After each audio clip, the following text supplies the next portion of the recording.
Yes, kasama pa rin po ninyo ako, syempre dito sa Pinoy MD sa Double B.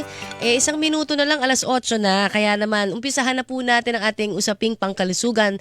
Topic number 2, ang tungkol po sa infertility sa mga kalalakihan o yung mga hirap makabuo ng baby. Ano bang mga dahilan? Syempre, kailangan ang kukonsultahin natin dito yung eksperto, 'di ba? Para tamang gabay ang ating pong maririnig. Lagi naman, as always, ito po sa Pinoy MD sa Double B. At syempre magagaling ang ating doktor. At bukod dyan, suki na rin po ng Pinoy MD ang ating susunod na mga kasamang doktor. Ha? Ang ating, bago ko pakilala, ito muna, DZWB Text Connect 0917-594-5941. Okay, ang ating pong Text Connect. Ha? Eto na, sabi ko nga suki siya. At papakilala ko po muli, si Dr. Samuel Vincent Irestorsa ay kasalukuyan pong Associate Professor ng UERM College of Medicine. Past President din po si Doc ng Philippine Urological Association at Secretary General ng Federation of ASEAN Urological Association. Kaya i-welcome back na natin dito po sa ating programang Pinoy MD sa Double B, si Dr. Sam Vincent Irestorsa. Ang ganda ng apelido eh. Good morning! The doctor is in. And good morning to all your televiewers. Opo, Doc Sam. Naku, thank you again, ha? As always, sa inyo pong pagpayag para magabayan ang ating mga kalalakihan, lalong-lalo na pagdating ho sa infertility o yung hirap sila na makabuo. Ano bang ibig sabihin muna? Sige, para ho doon sa mga kaka-tune in lamang. Pag sinabi nating male infertility, anong sakop nito? Anong nangyayari sa atin pong katawan? Lalo na sa mga kalalakihan. Well, ang ibig sabihin ng male infertility is hindi siya nakakabuo for the past 2 years, no? Na hindi sila nagpa-family planning at may time sila para sa isa't isa. Okay. So, yan ang basic na ibig sabihin nun. Na hindi nagkakaanak, 2 years of trying. Ayan, kahit na walang mga ginagamit na methods, no, para magpigil. Kumbaga, all out na, 'di ba? Pero hindi pa rin nakabuo. Oo. All right. At saka ito yung siguro maganda kasi meron din talagang parte na gagawin si Mister, hindi lamang si Mrs., hindi ba? So kailangan ano ba yung mga dahilan? Bakit ho nangyayari ito sa isang kalalakihan? Yes. Connie, balikan ko lang yung sinasabi niyo na dapat may parte ng kalalakihan, no? Pag ang mag-asawa hindi nakakabuo, dapat always yung babae nagpapatingin sa OB-GYN, dapat yung lalaki nagpapatingin din sa sa urologist. At the same time. At the same time. Pwede yung lalaki, pwede yung babae, pero pwede lang sabay sila. So sayang naman kung una yung babae, tapos na-check ng problema, na-ayos yung problema, yung lalaki may problema din. So it has to be at the same time. Oo nga. Kasi, syempre, minsan, ang psyche ng mga ibang lalaki, hindi ko naman nilalahat, pagka, di ba, may mga parang macho insinuation, pagka hindi sila nakakabuo, ayaw magpatingin dahil baka, alam mo na, mainsulto ang kanyang pagkalalaki. So, ano ho ang mapapayo nyo muna doon? Well, yun, tama yun. So, yun nga, laging sasabihin kasi ng lalaki, okay naman ako, malakas naman ako, wala akong sakit, wala akong high blood, wala akong diabetes. No lang, hindi ako yun. No, well, wala yun doon. No? It could be related to other problems, pero pwedeng dahil hindi ka lang talaga nakakabuo. So, kailangan ma-check talaga. It has to be both ways para matingnan, para malusog ang ang healthy ang ang kakalabasan ng iyong pagpapatingin dahil sa hindi na.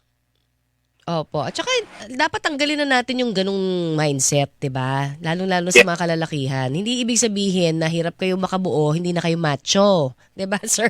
Yeah. Oo. So ito na nga, anong dahilan?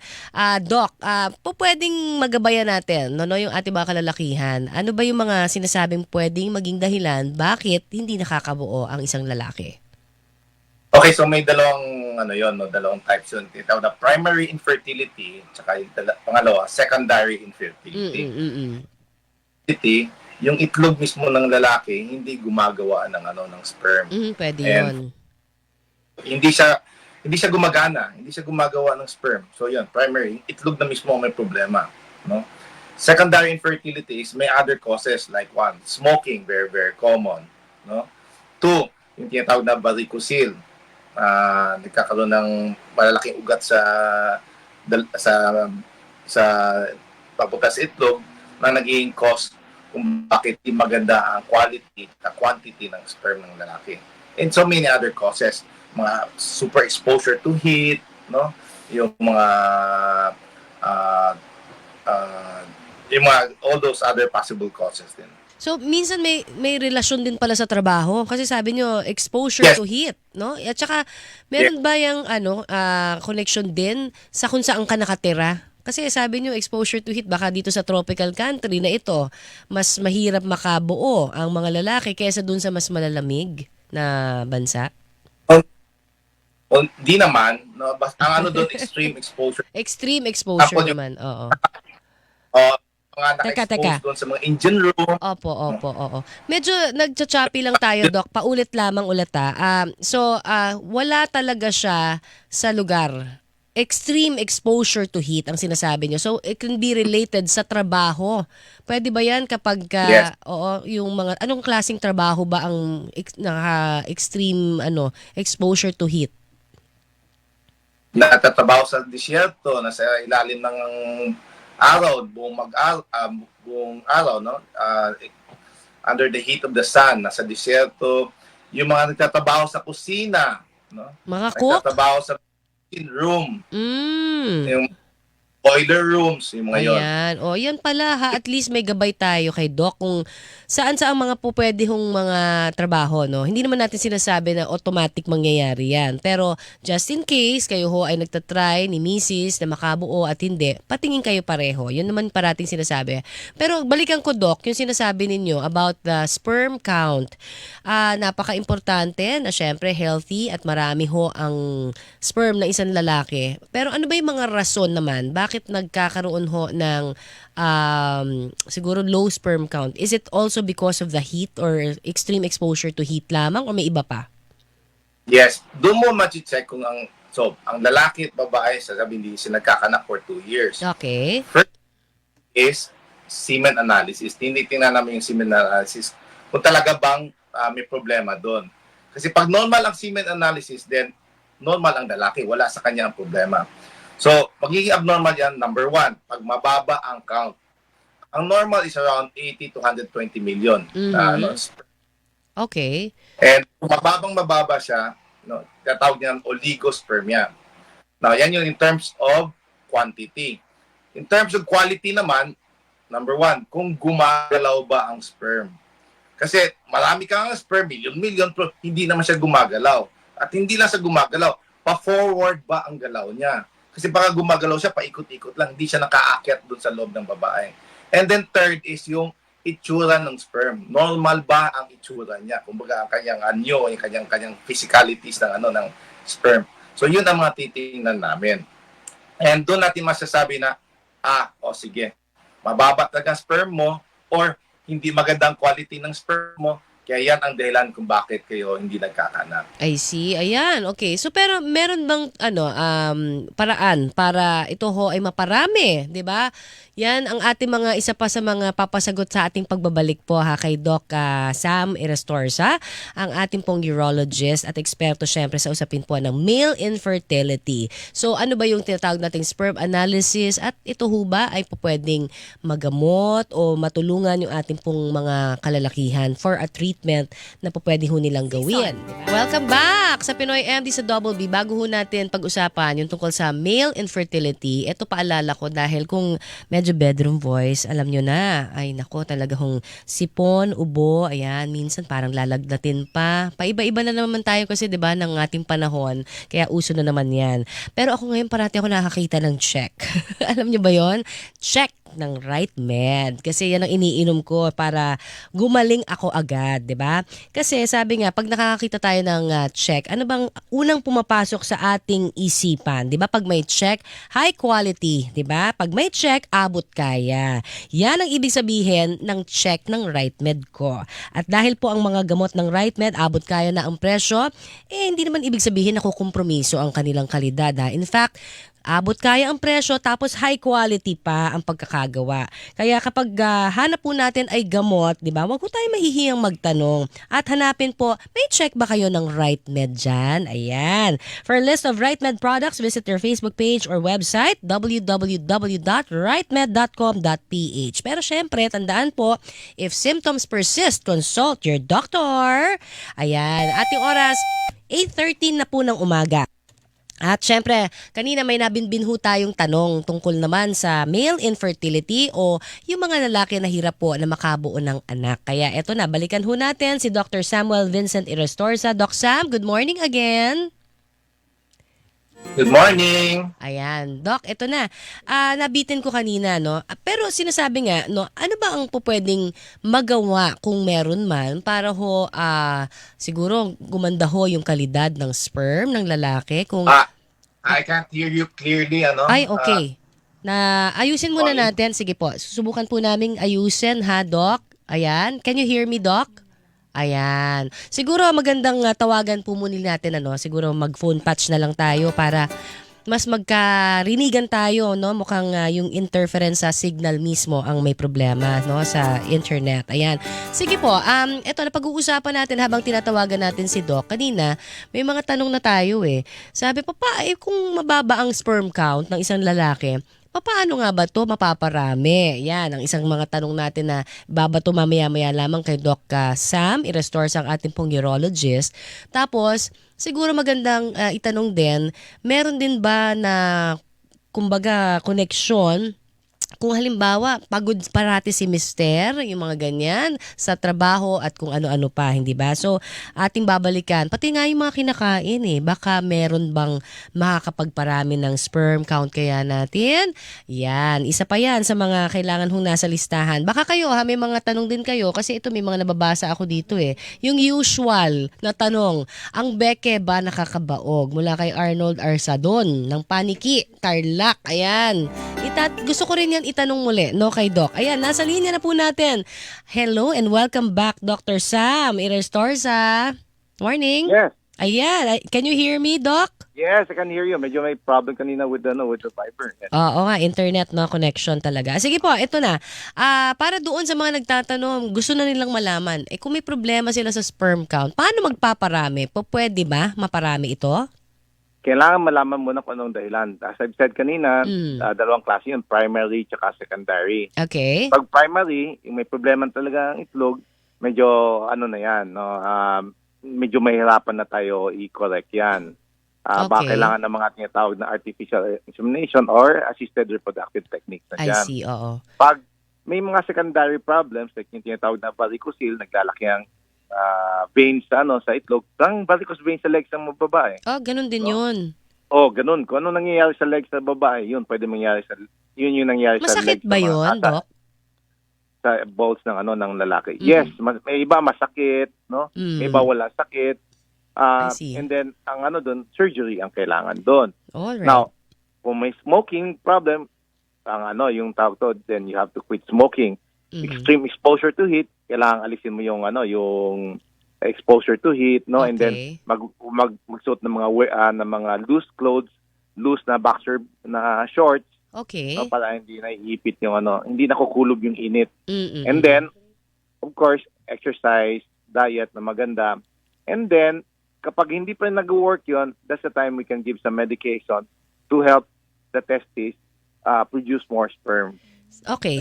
Doc, balikan ko kayo. Doon sa primary, ito ho bang dahilan na ito namamana or since birth ba ito na kakaroon na sila ng problema sa kanila pong testicles? Hindi naman, walang unless na talagang wala siyang, may iba kasi pinanganak na walang testicles Okay. Hindi mo ba dami din yung mga congenital problems, meron din. Okay. No? And then, sa ngayon, di pa talaga natin nalalaman kung ano mga possible na nangyari during the time ng ng kanyang development, kung bakit hindi gumagana ang kanyang itlog. I see. Nalaman na lang yan later on. Now, I heard kanina, no, yung kung beke nakaka-cause ng Ayan, infertility, oo. isa yan sa mga na posibleng mangyari. So, totoo Pero, pala. yes, pero hindi lang yung beke lang na beke lang. Dapat nagkabeke siya and then namaga ang itlog niya dahil sa beke. Okay. So kung nagkabeke lang siya, Anong connection ng Doc sa beke at saka doon po sa testicles? wala kasi pag nagkabeke, yung virus pwede rin mag-infect doon sa itlog niya, namamaga ang itlog. So Okay. any infection, any inflammation sa itlog during from birth hanggang sa tumanda siya, maaring maapektuhan yung Okay.